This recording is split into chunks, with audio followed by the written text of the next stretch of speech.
ఉంటుంది. ఈ విధంగా వాళ్ళు కష్టపడుతున్నారు, వాళ్ళు పైకి వస్తారు, ఆ టెక్నాలజీ రివైవ్ చేసి మళ్ళా తిరిగి డిస్ట్రాయ్ చేసినా కానీ కొంత సమయం పడుతుంది, రిసోర్సెస్, మనీ, ఫైనాన్షియల్ అన్ని విధంగా ఖర్చు అవుతాయి, కానీ మళ్ళీ పైకి తిరిగి రావడం జరుగుతూనే ఉంటుంది. ఒకసారి చందు సాంబశివరావు గారి దగ్గర. చందు సాంబశివరావు గారు, ఈ జియో పొలిటికల్ అఫైర్స్లో జరుగుతున్న పరిణామాలు కనుక చూస్తే ఒకళ్ళనొకళ్ళు కవించుకుంటున్నారా, లేకపోతే నిజంగానే ఇరాన్ ప్రిపేర్డ్గా ఉందా? ఒకవేళ అమెరికా దాడి చేస్తే ఖచ్చితంగా ప్రతి దాడి చేయడానికి సిద్ధంగా ఉందా? తన దగ్గరున్న వెపన్ బయటికి తీసి స్ట్రైట్ ఆఫ్ హార్మోజ్ని మూసేయడం ద్వారా బెదిరిస్తోందా? క్రూడ్ ఆయిల్ ప్రైసెస్ని అమాంతంగా పెరిగిపోతే ప్రపంచం అతలాకుతలం అవుతుంది, ఆర్థిక వ్యవస్థలు కుప్పకూలుతాయి చాలా దేశాల్లో అనే భావనలో ఇరాన్ ఏమైనా ఉందనుకోవచ్చా? వసంత్ గారు, మీకు కాన్వెన్స్కి పెద్దలకు అందరూ కూడా నమస్కారం.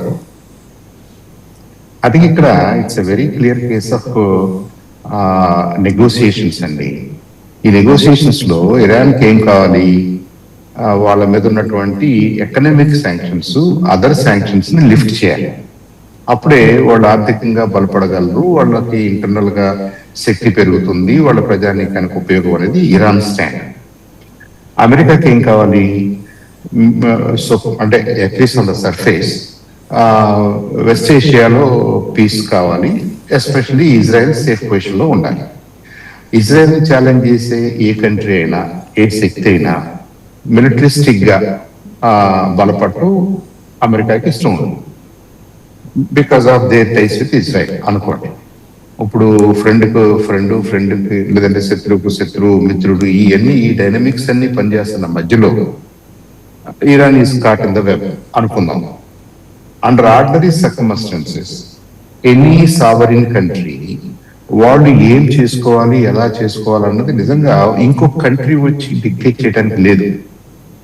యుఎన్ లాంటి బాడీస్ చేయొచ్చు, లేదనుకుంటే అదర్ కంట్రోలింగ్ బాడీస్ ఏదైతే ఉన్నాయో మనకి ఇంటర్నేషనల్ బాడీస్ అవి చేయొచ్చు, కానీ ఒక కంట్రీగా మనం బయలుదేరి సపోజ్ ఏదో సమ్ ఎక్స్ అనే కంట్రీకి వెళ్ళి మీరు ఇలా చేయండి, మీరు ఇలా చేయొద్దు, మీరు అలా చేయాలి, లేదంటే మేము మీ మీద యుద్ధానికి వస్తాం అన్నది అయితే ఐ థింక్ అది కరెక్ట్ కాదు. కానీ ఇదే జరుగుతుంది for the last few decades.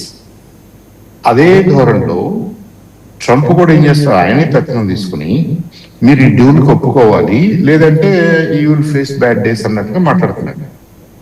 అది ఏ కంట్రీకి ఇష్టం ఉండదు, స్మాల్ ఆర్ బిగ్గర్ స్మాల్, వాళ్ళు ఏం చేయాలి, ఏదో కొంత రిటాలియేటరీ టోన్ లోనే మాట్లాడతారు. ఇరాన్ కూడా అదే చేస్తుంది. అయితే ఇందాక మా కల్లల రావు గారు అన్నట్టుగా అది మనకి సర్ఫేస్ మీద అలా కనిపిస్తుంది. No country wants to go back just like that. However underline all this what we see, already కొంత కాంప్రమైజ్ ఫార్ములాలో ఉన్నారని, ఇరాన్ ఏం చేయాలి, ఏ మేరకు చేయాలి, అంత అగ్రెసివ్ గా దాని న్యూక్లియర్ రిఫైన్మెంట్ కానివ్వండి, న్యూక్లియర్ వెపన్స్ వైపు జరగకుండా వాళ్ళు కూడా కొద్దిగా టేమ్ డౌన్ అయ్యేటట్టుగా, కొద్దిగా స్లో డౌన్ అయ్యేటట్టుగా, at the same time Israel ని అటాక్ చేసే పరిస్థితి కానీ, అటు ఖతార్ లో ఉన్న యుఎస్ బేస్ కానీ, ఇంకా అదర్ యుఎస్ బేసెస్ కానీ అదేమి అటాక్ చేసే పరిస్థితి కానీ లేకుండా ఇవన్నిటిని మాట్లాడుకుంటూ వాళ్ళు ఏం చేస్తున్నారు, ఇంకొద్దిగా ఆమ్టిస్ చేయడానికి చూస్తున్నారు ఒకళ్ళనొకళ్ళు. ఇప్పుడు యుఎస్ ఏమో 2 వార్షిప్స్ అక్కడ పెట్టేసి we're ready to strike you అన్నట్టుగా చేస్తుంది.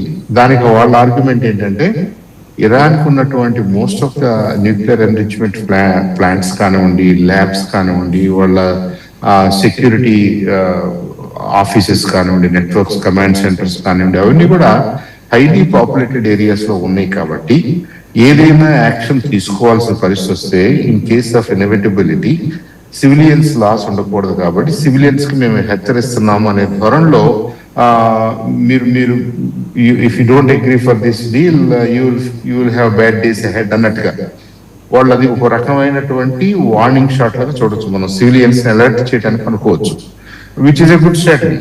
ఎందుకంటే వీళ్ళు మరీ బ్లైండ్ గా ఓవర్ నైట్ వెళ్ళి ఏదో అటాక్ ఏదో చేసేసి ఎయిర్ ఫైర్ అంతా వాడేసి ఏదో చేస్తుంటే అది కరెక్ట్ కాదు కూడా. At the same time Iran ఏం చేస్తుంది, ఒకటి వాళ్ళ ఆయిల్ లైన్స్ ని బ్లాక్ చేయటం, దానివల్ల ఏదో ప్రపంచం ఆగిపోద్దని కాదు, కానీ చాలా దేశాలకి ఒక రకమైనటువంటి ఇబ్బంది కూడా ఉంటుంది. కాబట్టి they all come to their rescue or they all come to pressurise US and other bodies to go slow on this, to be slow on this. ఇలా ఏంటంటే forces, counter forces, checks, balances పెట్టుకుంటూ వాళ్ళందరూ కూడా they are moving ahead. ఒక రకమైన stalemate లో ఉందేమో అనిపిస్తుంది. కానీ మీడియా రిపోర్ట్స్ చూస్తేనేమో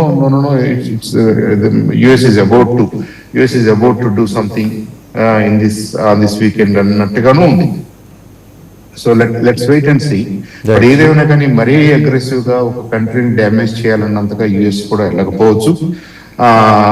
at the same time Israel ని ఏదో టార్గెట్ చేయాలనో, యుఎస్ ఎయిర్ బేసెస్ ని టార్గెట్ చేయాలనో అన్నంతగా ఇరాన్ కూడా అలాంటి స్టెప్స్ తీసుకోదేమో. యుఎస్ లీడర్షిప్ వీక్ పొజిషన్ లోనే ఉంది, ఇరాన్ లో ఉన్న లీడర్షిప్ వీక్ పొజిషన్ లోనే ఉంది. ఓవరాల్ వరల్డ్ వచ్చేసి they are not ready for another showdown. కాబట్టి దో దే ఆర్ లుకింగ్, ఏదో ఆర్ట్స్ లో ఉన్నారు, టై పడింది, ఈ పీస్ నెగోసియేషన్స్, ఈ న్యూక్లియర్ డీల్ ఎక్కడికి వెళ్ళటం లేదని మనకు అనిపిస్తున్నప్పటికీ I think they are trying hard to slow down. ఇది ఎలాగోలా డిఫ్యూజ్ అవుతుందని నాకు అనిపిస్తుంది. Though there may be some sporadic small